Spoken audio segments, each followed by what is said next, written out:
First of all, enterprise management incentives. I think everyone would agree they are very popular. They've existed now for about 15 years in broadly their present form. And unlike some other tax-efficient arrangements, they enjoy cross-party political support. At a time of general election, that's obviously very important. So why is EMI so popular? Well, the obvious reason is that the growth in value of the shares is taxed normally, if everything goes to plan, at 10%. Compare that with, say, an unapproved option where you'd have income tax on the equivalent growth in value at 45%, plus employers and employees' national insurance, very probably. So from the employee, it's considerably more tax efficient.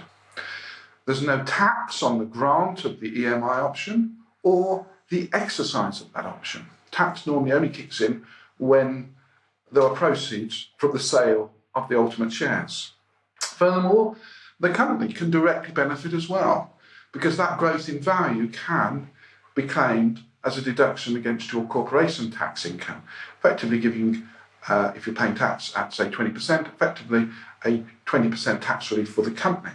So overall, that growth in value can give the effect of a combined negative tax rate of 10%. Negative tax rate. Doesn't need much imagination, therefore, to understand why EMI options are so popular. But there are other reasons why they're popular. They are, by and large, quite flexible. You can include performance conditions. They're discretionary. You can decide who receives the awards and within the limits, how much. That can mean some employees or as many as you choose. Furthermore, if the employee leaves, you can structure the award so that the option just lapses and there are no complications of having to buy the shares back. There are also, I would say, most people would agree, pretty generous limits now on how much can be awarded to an individual under the EMI arrangements. EMI is popular also because it's extensive in its scope. It in reality applies to most businesses, providing the company or the group has 250 or less employees and meets the 30 million gross assets test, i.e. doesn't have more than 30 million gross assets, then by and large, most companies will qualify. There are types of companies that don't meet the necessary qualifying conditions. Law and accountancy and banking are examples of that, but most businesses do. And it doesn't matter whether you're quoted or unquoted. If provided you meet the other conditions, you qualify. Right from the outset of the EMI scheme, the hope was that it would be simple to operate. Companies could do much of it themselves. Perhaps once they've been set up with the documentation, future awards could be done by the company acting on its own. And by and large, I think that has been achieved. Another benefit of EMI is that it's possible to agree with the Inland Revenue in advance of making the award how much the shares are worth. That's very useful in giving the taxpayer and the company certainty. Another advantage, probably, of the EMI is that right from the start it's been a registration system. With other employee share schemes approved by the government, the procedure was that you had to agree the rules with HMRC in advance. Now that's all been changed recently, and they have moved on to a registration system, but EMI has always had that registration system, which meant you didn't have to spend a lot of time in advance with the revenue agreeing the detailed terms. But of course, you had to make sure they were right in the first place, because they can be looked at again at a later date. So, are there any pitfalls or problems associated with EMI? Well, that's probably a silly question, because obviously there are. First of all, from a commercial point of view, we are here talking about options, not shares, not full ownership. So an option holder does not enjoy voting rights, does not enjoy the rights to dividends. Now that might be seen as a good thing, but it does mean it's not the equivalent of full ownership. And the bigger question is, how does an employer actually get benefit from holding an option unless there's a way of realising the value in the underlying shares? I.e., that normally means there has to be a disposal of the company, or at least a significant part of it, in order for the shares under option to eventually give the employee value. That does raise a deeper question, I think, as to whether EMI options may be encouraged short-termism, which some regard as the British disease. They're difficult, certainly, to use in family-owned companies or the sort of German or Swiss-style Mittelstand companies. And they're also, as we'll explain later, quite difficult to use in private equity-backed companies. So they're not a panacea, and they don't work every time. So what about some specific issues? Well, first of all, the European Union has a sort of slightly ambivalent view about EMI options. They generally don't concern themselves with tax, but they do concern themselves with unfair competition. And from time to time, they have reviewed the EMI legislation to consider whether it complies with EU competition laws.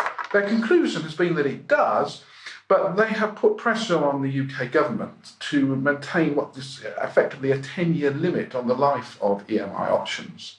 And they also periodically, every 10 years or so, review this issue. So the legislation actually says that an option, if more than 10 years expire from the date of grant, loses its EMI tax benefits. Now, of course, that doesn't mean that the EMI itself, the option itself, has to lapse. That all depends on the drafting, but very often they're drafted so that it has that effect. So this 10-year limit actually does create another pressure for an exit event, albeit over an extended timescale.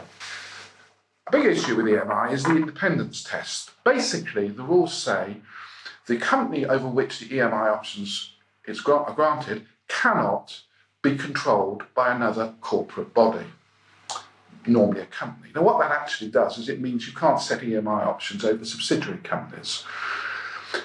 Now, part of the common popularity of shares for rights or employee shareholder status, the scheme that was introduced a couple of years ago under the influence of George Osborne, that doesn't have a similar constraint. It can be set up over shares in a subsidiary, and it's one of the differences with EMI, and possibly one of the reasons why employee shareholder status is quite popular at the moment. Also, this independence test is the reason why private equity backed companies, often find it very difficult to implement EMI, because very often there is a corporate entity that either directly or indirectly controls the EMI company, and therefore the company doesn't qualify for EMI in the first place. A trap that is sometimes overlooked, but is usually possible to solve if you think ahead, is what I call the royalty trap. Now, amongst the various trades which are considered not to qualify for EMI is a provision that says if you are basically charging royalty income on intellectual property that you acquired, i.e. not property that you generated yourself, but that you bought from someone else. So you buy, say, software and then resell it, then that type of business doesn't qualify for EMI. And that potentially can hit quite a lot of software companies, because it is in the nature of software that often you are buying someone else's and then repackaging it and reusing it. All is not lost, however, because it's a question of degree, and very often when you're dealing with companies that sell software that is to some extent a repackaging of other people's, they very often improve it. And so there is an element of your own IP, and it is usually possible to talk to the revenue about this and get clearance in advance that the company will qualify. But it's something that if you overlook and forget about, can come back and bite you later on. Disqualifying events. This is where something happens to the business or to the employee. For example, they cease to meet the working hours requirement, whereby the EMI options lose their qualifying status. I mean, all is not lost. Often what it means is that the tax relief that you hope for is restricted, but it can be quite painful. And I think the pitfall that often people fall into is not having warned employees properly at the outset when they were granted the options that this is a possibility. It's much better to tell people about bad news in advance rather than them stumble into it later and feel aggrieved. The company's articles. But those of you with long memories will remember that in the early days of EMI, it was a requirement that every single option grant, the option documentation had to be sent to the Inland Revenue. And attached to every single copy had to be a copy of the company's articles, because the two things were quite closely bound together. One could only imagine the kind of building that would have been necessary to store all this paperwork the Inland Revenue would be receiving. And so it's not surprising that after a fairly short period, they decided to dispense with this requirement. However, it was something of a discipline for advisors in this area because it forced them at least to think about the articles. Sometimes people tend to overlook the importance of the articles in EMI. Sometimes they overlook quite basic things in our experience, like, do the articles actually exist? Are they up to date? Are they fit for purpose? You can get yourself into quite a lot of difficulties if you set up an EMI scheme without that having been sorted out at the outset. In particular, what you have to think about is if the EMI options are going to lead, which they very likely will do at some point, to employees becoming shareholders, how will they cope with that situation of having employee shareholders? If people leave, for example, what will the articles do? This needs to be thought about at the time the award is made, because if you try and change it afterwards, arguably what you're doing then is changing the EMI option to such a fundamental extent that it's a new option and the previous option ceases to exist. That can be very painful indeed, obviously, if those are options that are now sitting on a substantial gain. So I think that's one of the bigger pitfalls that people sometimes fall into, but they don't find out about it until well down the road. Exit-only options. These are essentially options which only vest, only become exercisable when there is an exit event, a sale of the company, a float. Sometimes there's a clause that allows the exit to be anticipated slightly by the management for reasons of making the corporate transaction more straightforward. And these sort of options are incredibly popular with EMI. They do tend to reinforce the point about EMI options maybe encouraging short-termism, maybe. But from a point of view of the advisor and the company at the outset, you do then have to address the question of what do you actually mean by an exit? Now, if the company is sold lock, stock and barrel, then that's fairly clear, or it floats on the stock market, that's fairly clear. But that's not always what happens in the corporate world. Sometimes there are partial exits. Sometimes some of the company is sold, but some of it isn't. Sometimes a private equity investor comes in and acquires a stake, maybe acquiring a controlling stake in some form or other. That can cause a disqualifying event, but may not need to lead to an opportunity for the exit-only options to vest. This is where trying to just use standard documentation for EMI purposes can sometimes be a trap for the unwary. And it's an area where anyone setting up one of these schemes really does need to do a bit of thinking and deciding what they want to achieve and what they would want to happen in certain circumstances. But of course, as Dick Cheney once said, the unknown unknowns are the problem. It's impossible to anticipate every situation that a corporate transaction could take in the future. And so it's probably impossible to get this perfectly right.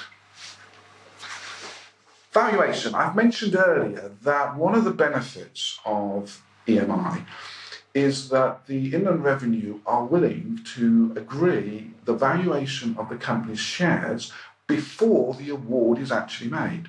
And normally that's not possible. Normally when you make an award, you have to go to the Inland Revenue afterwards, or you have to wait until they decide to have a look at it. Now that creates inevitably with employment securities a degree of uncertainty for the taxpayer and the company, which is undesirable. And because this was a government scheme which the government wanted to encourage, right from its early days 15 years ago, the government required Shares Valuation Department within the Inland Revenue to be ready and able to agree valuations for EMI purposes in advance of the awards actually being made. So when the awards were made, taxpayers knew where they stood, knew what the market value of the shares was, knew whether there would be income tax on exercise, which is possible if the shares were issued at a discount to market value. Now, the Inland Revenue also allow you to go and agree the valuation of the shares after you've made the award. And they give you a window now of 92 days in which to do that. If you go beyond that 92 days, you'll find that they are they're very reluctant. In fact, they will not generally agree the valuation until a transaction has happened in the sense of the options being exercised and the shares being sold. So companies that don't get the valuation agreed in advance or within the 92 days and then prove to be highly successful have a potential trap if they then seek to sell the company and the business. Because what will then happen at the end of the process, when the company is being sold, is the question will then arise, well, what was the market value at the date of the grant of the option? Because remember, there's a rule in EMI which says that if you grant an option at market value, then on exercise there's no tax to pay. But if you grant an option at a discount to market value at the date of grant, that discount is subject to income tax on exercise of the option.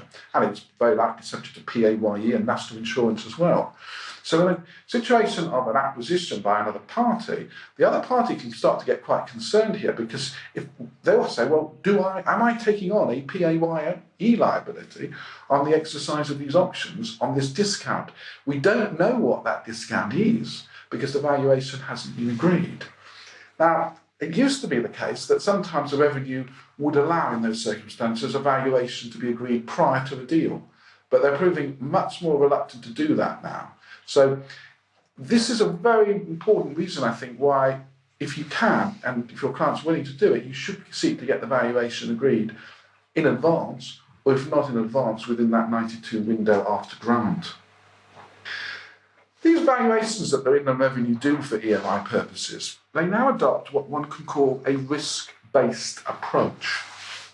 Now, I mentioned before that EMI has been extremely popular, certainly in terms of the number of option grants and schemes that have been set up. The statistics that the Revenue keep, however, as to the number of options that have subsequently gone the distance and delivered meaningful gains to the employees is much lower, much lower. And as a result, the current attitude, I think, of HMRC is to say that EMI options, from their point of view, in the scheme of things, are relatively low risk. And what that means is that when they look at EMI valuations, they tend to approach them on a risk-based approach and regard them as relatively low risk, which in turn means that the degree of scrutiny that they sometimes give is more limited than in other cases.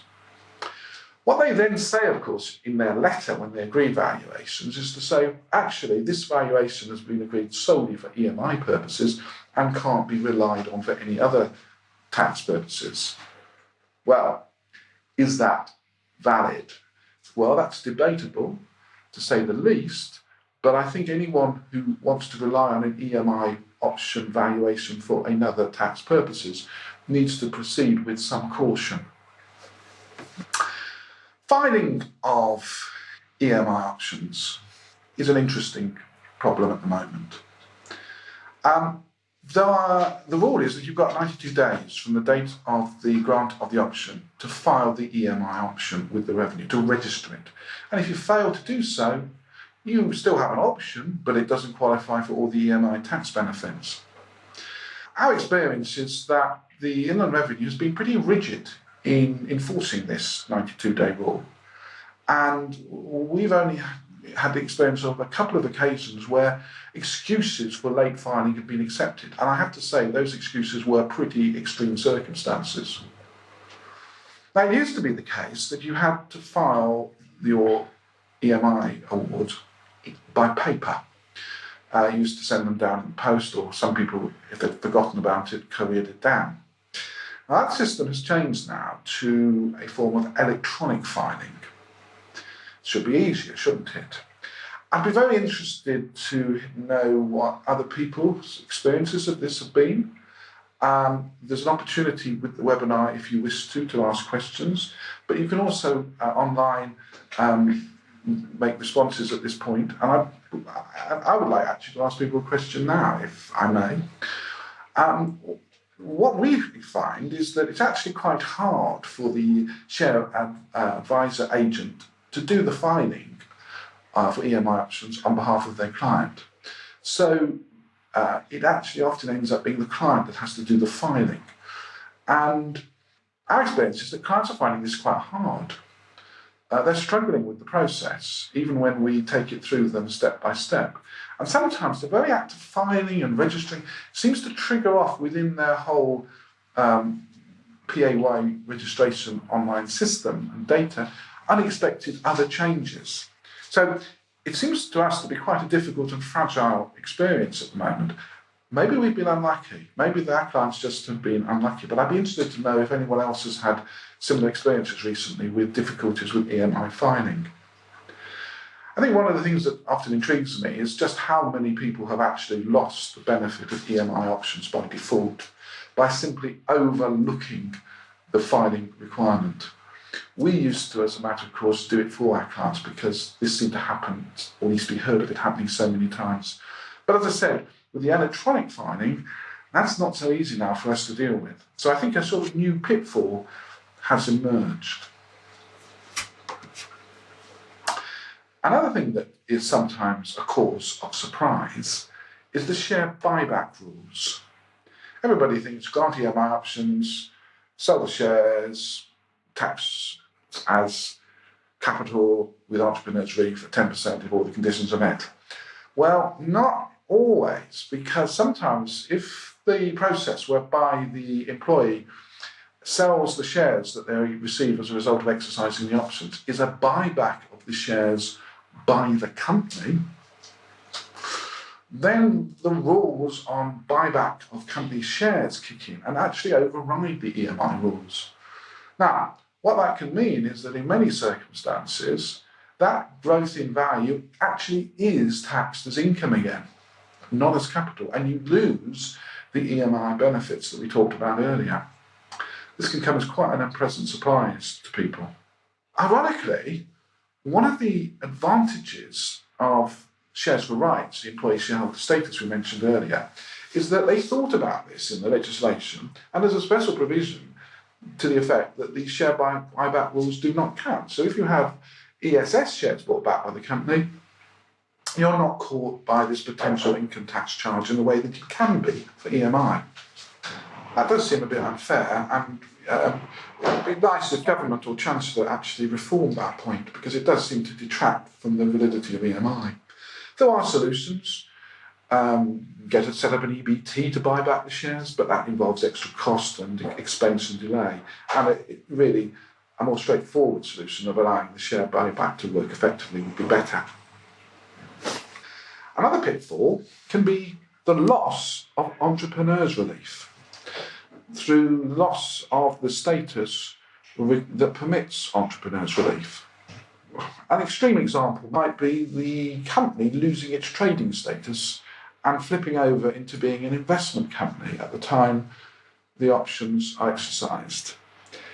It's, as I said, an extreme example, but you do sometimes see privately owned companies accumulating large amounts of cash on the balance sheet, maybe investing in marketable securities. And in the process, they change the underlying nature of the business from being a trading one to being an investment one. That can be enough to cause the loss of entrepreneurs' relief if you're not careful. Again, a pitfall that probably it's best to advise clients at the outset of these risks, otherwise it can come as a nasty surprise later down the road.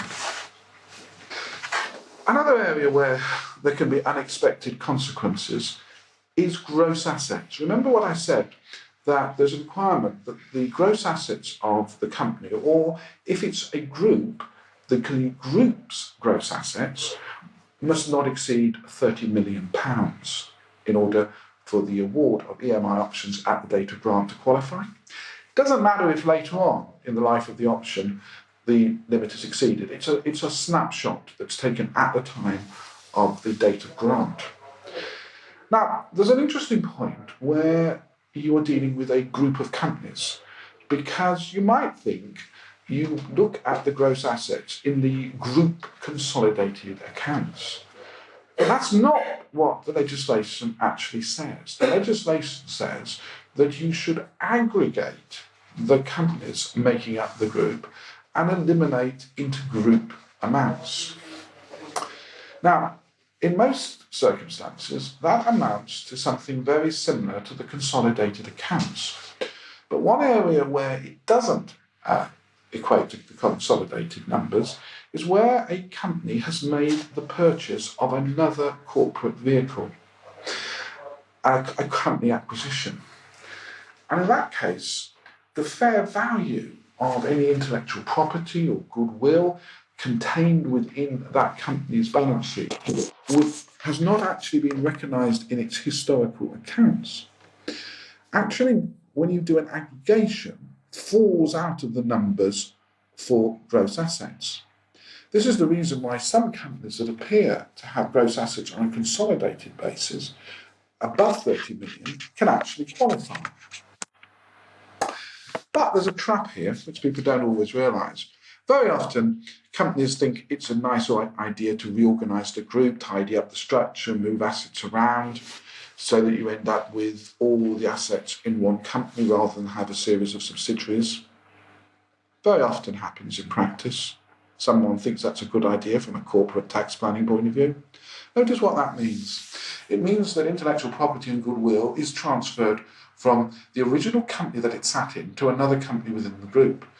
Under accounting, you have to value that at fair value. So what that means is this actual fair value then does get into the set of a company's accounts and does get included in the gross assets test. I've encountered a number of companies that have really wished they'd never done that reorganisation if they'd understood the consequences. I'd like to think a bit more about the sort of overview on EMI. I'm calling this the long view. I mentioned before that registration is the method of establishing the scheme with the Inland Revenue, not approval. And that's now, of course, the way that other government-approved share schemes are also dealt with. Of course, registration is simple, it's quick, it's easy. That's why it's done. It was meant to make it easier for people to do EMI options, and it does. But it's not without its risks, remember. It means that you haven't been through the process of the Inland Revenue actually looking at the rules and saying they agree with them. You no longer have, and with EMI never had, that comfort, that security. So registration systems are a risk for the company and their advisors, because if the documentation subsequently proves to be at fault, well, the EMI status can be discovered at a late date to have been lost. The last 15 years over which EMI options have been so popular and existed has actually included the longest recession the UK has had. I know we're recovering now, as all the politicians remind us, but actually the recession we've had has been longer in its duration than the Great Depression. Yes, we are now getting some economic growth, and it's likely that EMI options will become even more attractive. But the point I'm making is that for most of this 15 years, EMI options actually generated relatively little loss of tax to HMRC. And it's against that climate that their popularity, not just with users, but with politicians, has been sustained. Remember, 15 years ago was a very different world.